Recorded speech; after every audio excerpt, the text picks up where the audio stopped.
बहुओं, तुम्हारा मेरे घर में स्वागत है। अब से तुम भी इस परिवार का ही हिस्सा हो। शुक्रिया माँ जी। मुझे तो बड़ी गर्मी लग रही है और थकान भी हो रही है। सासू माँ, क्या हम अपने कमरों में जाकर आराम कर लें? हाँ हाँ, क्यों नहीं बहुओं, मैं अभी यही कहने वाली थी। ये घर हमारे घर के आगे कितना छोटा है। सुनो राम, क्या तुमने मेरे मायके से आया हुआ एसी कमरे में फिट करवा दिया है? हाँ, मैं सारा कमरा अच्छे से सेट करवा चुका हूँ, तुम्हें कोई परेशानी नहीं होगी। सीमा के 3 बेटों ने लव मैरिज की थी, जिसकी वजह से उन्हें अमीर घराने की लड़कियां मिली थी और वो तीनों ही अपने मायके से एसी दहेज में लेकर आई थी। सीमा बस नॉर्मल मिडिल क्लास औरत थी, इसीलिए उसके घर में पंखे लगे हुए थे। उसकी तीनों बड़ी बहुओं के कमरे में एसी था। वो तीनों अपने अपने कमरों में जाकर सो गईं और 2 छोटी बहुएं भी अपने कमरों में आ गईं। लगता है कि हमारी तीनों ही जेठानियां बड़े अमीर घरानों से हैं। सही कहा। अब वो अमीर हैं तो अपनी सहूलियत का सामान लेकर भी आई हैं, लेकिन तुम फिक्र मत करो, हमारे पंखे भी बहुत अच्छी हवा देते हैं। अपने पति की बात सुनकर नंदिनी मुस्कुराने लगी। गर्मी बहुत ज्यादा हो गई थी। तीनों अमीर बहुएं तो अपने एसी की ठंडक में आराम से सोईं, लेकिन गरीब बहुओं को ठीक से नींद नहीं आ पाई। ऐसे ही 2-4 दिन तक तो सब कुछ ठीक ही चलता रहा और सभी रस्में पूरी होने के बाद। नमस्ते माँ जी। अरे बहुओं, इतनी जल्दी उठ गई? अभी कुछ देर को और आराम कर लेती। नहीं माँ जी, बस अब गर्मी में बंद कमरे में रुका नहीं जा रहा था। अच्छा ठीक है, तो अब जब तुम दोनों उठी गई हो तो आज अपने पति और ससुर जी का नाश्ता और टिफिन बना देना। वो क्या है ना, शादी की वजह से काम की बहुत छुट्टियां हो गई। अब सब कुछ दोबारा से नॉर्मल करना है। ठीक है माँ। नंदिनी और सिया दोनों रसोई में चली गईं। रसोई में काफी ज्यादा भपका हो रहा था। अरे नहीं नहीं, यहाँ पर तो बहुत ही ज्यादा घमस हो रही है। सही कहा, एक तो गर्मी में रात में बेचैनी सी नींद आती है, ऊपर से सुबह होते ही इस भट्टी में घुसना पड़ गया है। खैर, अब किया भी क्या जा सकता है। अब जब हम इस घर की बहुएं हैं तो काम भी हमें ही करना होगा। एक काम कीजिए जेठानी जी, आप सभी का नाश्ता बना दीजिए और मैं जल्दी से टिफिन बना देती हूँ। जैसे सिया ने कहा वैसे ही नंदिनी ने किया। सिया ने जल्दी से सभी के टिफिन बनाने शुरू किए और नंदिनी ने अपनी सास, ससुर और 5 बेटों का नाश्ता करवाया। इस सब के बाद दोनों देवरानी जेठानी बुरी तरह से थक गईं और पंखे की हवा में अपना पसीना सुखाने आईं कि तभी ओह गॉड, एसी की ठंडक से निकलते ही ऐसा लगता है जैसे कि मैं जल जाऊंगी। कितनी ज्यादा गर्मी हो रही है। तीनों अमीर बहुएं आराम से 10 बजे अपने कमरों में से निकलकर आईं और नीचे आने के बाद, बहुओं कैसी नींद आई? अब हमारे पास एसी है तो उनकी बदौलत नींद तो सही आ ही जाती है। वैसे माँ जी, अभी हमें बहुत जोरों से भूख लगी है, तो आप ये सवाल मत कीजिए। ठीक कहा, मुझे भी ब्रेकफास्ट करना है, बहुत ज्यादा भूख लगी है। तीनों अमीर बहुएं सीधा डाइनिंग टेबल पर जाकर बैठ गई, लेकिन टेबल पर कुछ भी नहीं था। माय गॉड माँ जी, हमारे खाने को कुछ भी नहीं है। बहुओं, खाने के लिए तो खाना बनाना पड़ता है ना।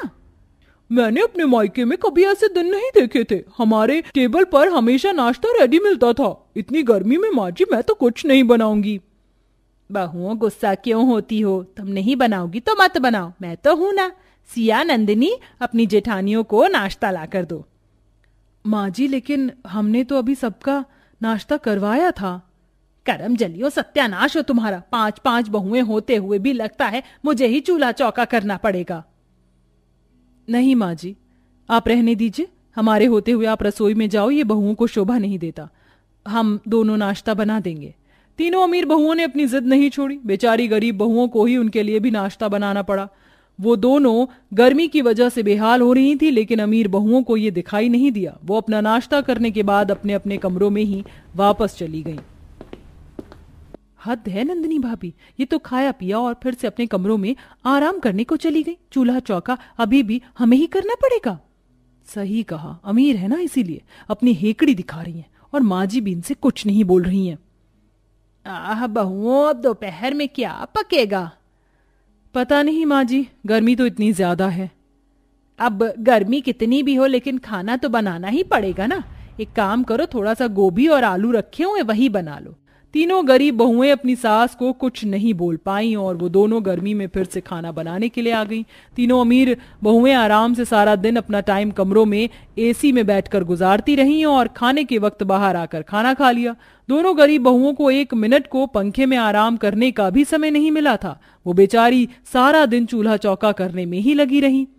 ऐसे ही चलते हुए 1 महीना होने को आया। हर रोज सुबह जल्दी उठकर गरीब बहुएं अपनी जेठानियों के पतियों को भी नाश्ता और टिफिन बनाकर देती थी और सभी का नाश्ता करवाती थी। दोपहर में भी वही खाना बनाती और शाम को भी। और इतना ही नहीं, घर की सफाई भी उन्हीं के जिम्मे थी। बस बहुत हुआ, क्या हम इस घर की नौकरानियां हैं जो सभी काम हम ही से करवाए जाते हैं? क्या पता, जेठानी जी तो कभी भी कुछ नहीं करती हैं। 3 अमीर बहुओं का एसी और 2 गरीब बहुओं का चूल्हा चौका ही नसीब बन चुका है। बस अब मेरे बस की नहीं है यहाँ और खाना बनाना। जब देखो बस यही सब। सर के बालों से पांव के नाखूनों तक मुझे पसीना आ रहा है, लेकिन माँ जी को कभी ये दिखाई नहीं देगा।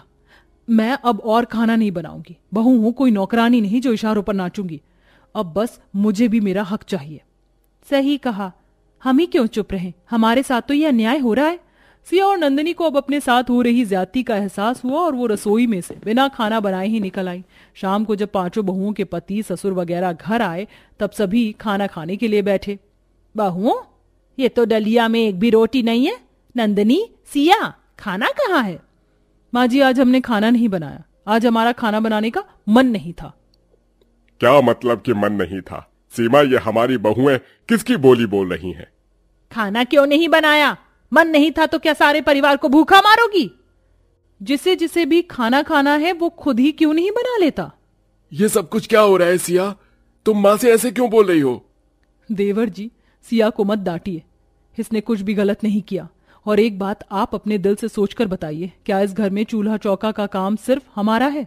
माना जेठ जी अमीर बहुएं लेकर आए हैं, लेकिन क्या इसका ये मतलब है कि ये सारा दिन कुछ ना करें और हम गरीब हैं तो हम पूरे दिन चूल्हे चौके में ही लगे रहें? क्या तो श्वेता, श्रुति और सुष्मिता कुछ नहीं करती हैं?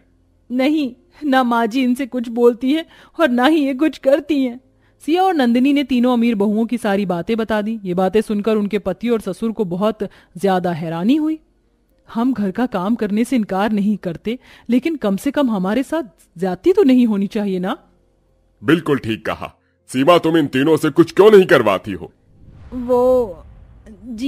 हाँ। देखो, कान खोलकर सुन लो, जितने भी यहाँ मौजूद हो। माना कि तुम्हारा मायका अमीर था, लेकिन अब तुम सभी हमारी बहुएं हो, तो तुम सभी एक बराबर ही हो। और अगर किसी ने खुद को ज्यादा खास समझा तो मैं उसे घर में नहीं रहने दूंगा।